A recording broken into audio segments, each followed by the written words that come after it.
എൻ്റെ ആഗ്രഹങ്ങളും നീ നിറവേറ്റും.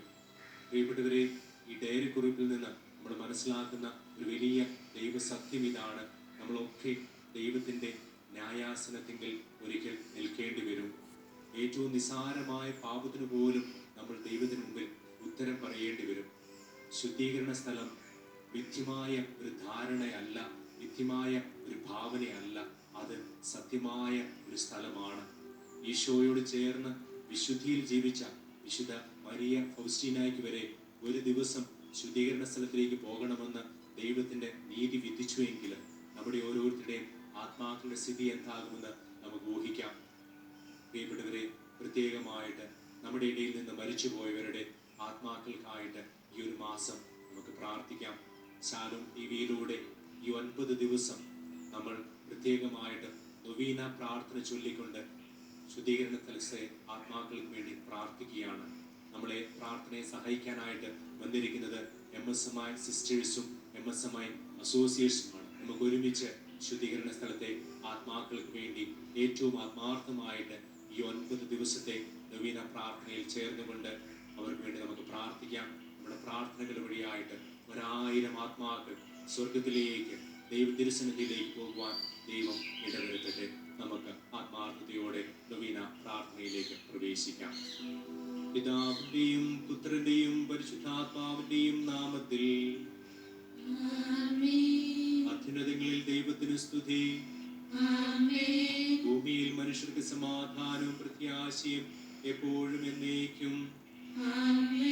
സ്വർഗസ്ഥനായ ഞങ്ങളുടെ പിതാവേ, അങ്ങയുടെ നാമം പൂജിതമാകണമേ, അങ്ങയുടെ രാജ്യം വരണമേ, അങ്ങയുടെ തിരുമനസ്സ് സ്വർഗ്ഗത്തിലെ പോലെ ഭൂമിയിലുമാകണമേ. ഞങ്ങൾക്ക് ആവശ്യമായ ആഹാരം ഇന്ന് ഞങ്ങൾക്ക് തരണമേ. ഞങ്ങളോട് തെറ്റ് ചെയ്യുന്നവരോട് ഞങ്ങൾ ക്ഷമിക്കുന്നത് പോലെ ഞങ്ങളുടെ തെറ്റുകൾ ഞങ്ങളോട് ക്ഷമിക്കണമേ. ഞങ്ങളെ പ്രലോഭനത്തിൽ ഉൾപ്പെടുത്തരുതേ, തിന്മയിൽ നിന്ന് ഞങ്ങളെ രക്ഷിക്കണമേ. എന്തുകൊണ്ടെന്നാൽ രാജ്യവും ശക്തിയും മഹത്വവും എന്നേക്കും അങ്ങയുടേതാകുന്നു. ആമേൻ. പിന്നാലെ ഏറ്റുചൊല്ലാം: ഓ പരിശുദ്ധാത്മാവേ, ഓ പരിശുദ്ധാത്മാവേ, എൻ്റെ ആത്മാവിലേക്ക് എഴുന്നള്ളി വന്ന്, എൻ്റെ ആത്മാവിലേക്ക് എഴുന്നള്ളി വന്ന് ഞാൻ ചെയ്തു പോയ എല്ലാ പാപങ്ങളും കണ്ടെത്തുവാനും അവയെ കുറിച്ചോർത്ത് വലിയ എളിമയോടും പശ്ചാത്താപത്തോടും കൂടെ ദുഃഖിക്കുവാനും എനിക്ക് വരം തരണമേ. ഓ എൻ്റെ ദൈവമേ, അങ്ങയുടെ തിരുമുൻപാകെയും സ്വർഗവാസികളുടെ മുൻപാകെയും ഞാൻ ആത്മാർത്ഥമായി ഏറ്റുപറയുന്നു.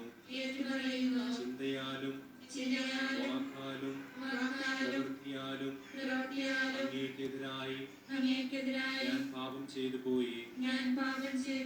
എന്റെ പാപം മൂലം ഞാൻ ഈശോയുടെ കുരിശുമരണത്തിന് കാരണമായി തീർന്നു.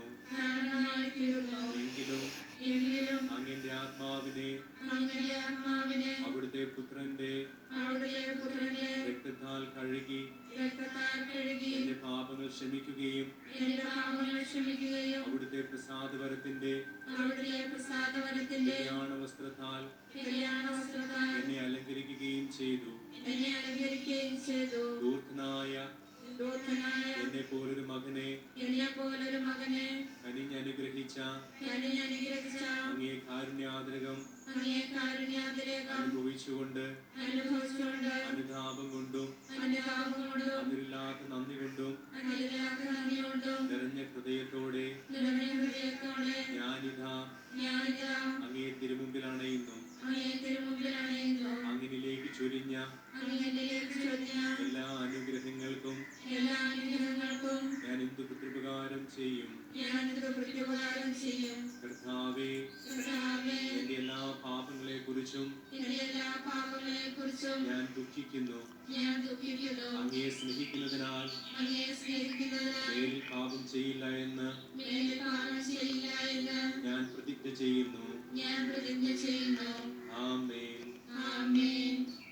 പ്രാർത്ഥിക്കാം. ഓ ഓ ദൈവമേ, അങ്ങയുടെ കാരുണ്യത്തിലാണല്ലോ മരിച്ചുപോയ ആത്മാക്കൾ ആശ്വാസം കണ്ടെത്തുന്നത്. അവിടുന്ന് അവരെ ശത്രുവാകുന്ന പിശാചിന്റെ കരങ്ങളിൽ ഏൽപ്പിക്കുകയോ നിത്യമായി മറന്നുകളയുകയോ ഇല്ല. മറിച്ച് അവർ മാലാഖമാരാൽ സമ്മതിക്കപ്പെട്ട് സ്വർഗരാജ്യമായ നിത്യഭവനത്തിൽ എത്തിച്ചേരാൻ ഒരു നാൾ ഇടവരുന്നതിൽ ആശ്വാസം കണ്ടെത്താൻ അനുഗ്രഹിക്കണമേ.